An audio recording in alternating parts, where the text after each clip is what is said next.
She started her business for a reason. She started it so she could be home with her kids, have more flexibility, take walks to the park, go to swimming lessons, go to the sports games, sometimes something to be meaningful, to build something meaningful that she created a legacy on without sacrificing her family. And for a while, everything worked. Everything was picture perfect. The income came in constantly. The schedule felt more free. Life felt perfectly aligned until one day she opened an IRS letter that came to her PO box and everything in her life shifted. Not because she was like reckless and did crazy stuff, but because she did not know what she didn't know. So this is a part that nobody talks about in the homeschooling communities. The homeschooling mom is also running a business, and it is taboo to talk about because you should only be a homeschooling mom or only be in business. This is where making money and managing taxes, being two different skill sets, get left behind and shoved under the carpet because nobody's talking about it. And today I want to bring it front and center for you because I know you're struggling with it in the middle of the night, when you're picking up your kids from the next game, when you're talking to your clients. And most homeschooling moms are doing this. They're running a business, they're teaching their kids, and they're managing their home. So taxes, it never gets talked about. It's a taboo thing. Everybody assumes that you automatically know what to do, when to do, why to do it, and nobody discusses it until the IRS letter shows up. When the IRS letter shows up, now you feel embarrassed because you don't want to read about it because somehow you should have already known this because, hey, you've been in business a while. You're making good money. How did this slip your mind? I work with a few women who had multiple income streams, were doing everything right in their businesses, but had no tax system in place. And then it starts. A notice comes in your PO box because that's where you send your mail, and they set it aside. Another one comes in, you feel overwhelmed. Months go by and the penalties grow. For one of those ladies that I work with, it was to the tune of $1.2 million.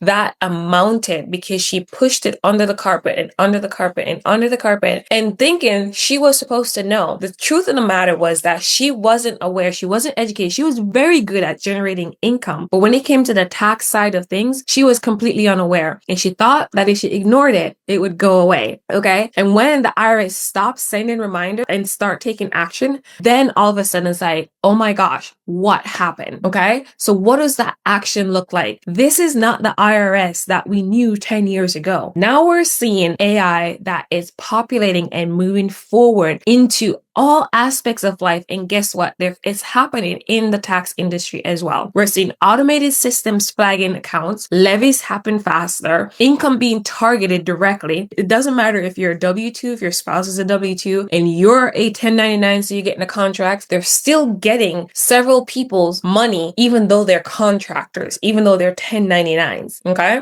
What does that look like? That looks like money being pulled out of your bank account while you're sleeping, refunds being taken and being sent places.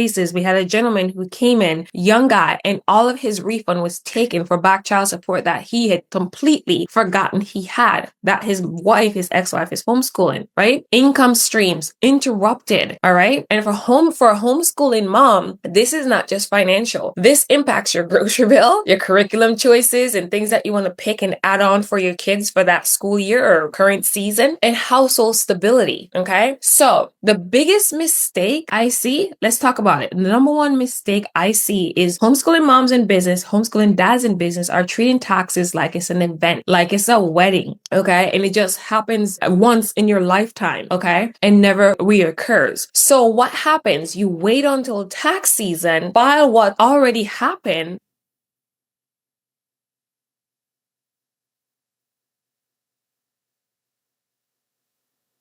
okay? And you're reacting instead of leading. There's so much more control when you are proactive as compared to when you're reactive, okay? And so many of my homeschooling moms are falling into the social media trap. The social media trap is they're like, let me go on TikTok and get this advice, okay? But let me be clear. Let me say this as clear as I can. Be careful who you're taking tax advice from, okay? I'm seeing homeschooling moms follow strategies like file exempt, okay? You don't have to pay taxes. Use this loophole. Okay. And while I think that some of these things have place in society, I want to bring you back to the story of Matthew 12, okay, where Jesus said to Peter, whose face do you see on this coin? Okay. And Peter says, Caesar. And Jesus says, okay, well, give unto Caesar what is Caesar. Okay. So when we're operating in a worldly economy, which we're still on planet Earth if you're watching this video, then within reason, a tax code has certain things that's in it. Do you have to certain things to qualify to not pay certain level of taxes? Absolutely. And if you don't do what is required, then you do end up paying more than your fair share in taxes. Okay. So what I want to bring you to is you people are putting advice out there. We're in a social media world that everything is clicking real fast and nobody's double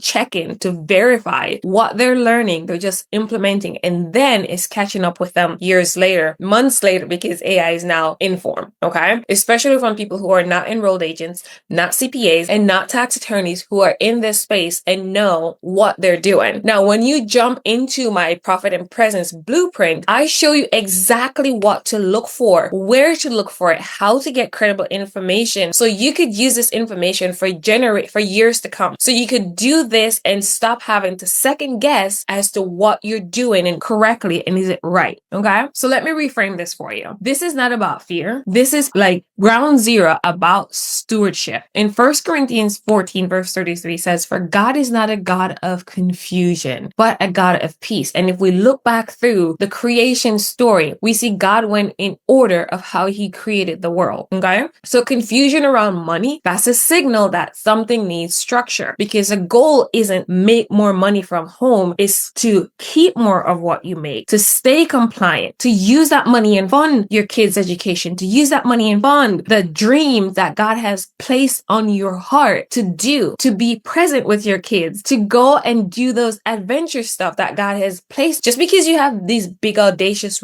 dreams does not make them wrong. If you have them, God probably placed them there and he's given you that business as a form of provision. But will you give it back to him and will you follow his way and his kingdom rules of doing things and doing business so that you are able to benefit from it? Okay. So if you're a homeschooling mom in business or a homeschooling dad in business and you've ever felt like I am making money, but I still feel behind, I don't fully understand my taxes, I don't know when to pay, what not to pay, why to pay, and I don't want this to catch up to me in the form of IRS letters and levies and things like that, then you don't need more random tips. You don't need another video. What you need is a clear framework. Okay. And inside a Profit and Presence blueprint, I will help you find the hidden tax leaks. Okay. Identify hidden tax risk before the problem begins. Clean up those financials. Get your proactive strategy in place for your family. Create the systems that actually support your life and support your homeschooling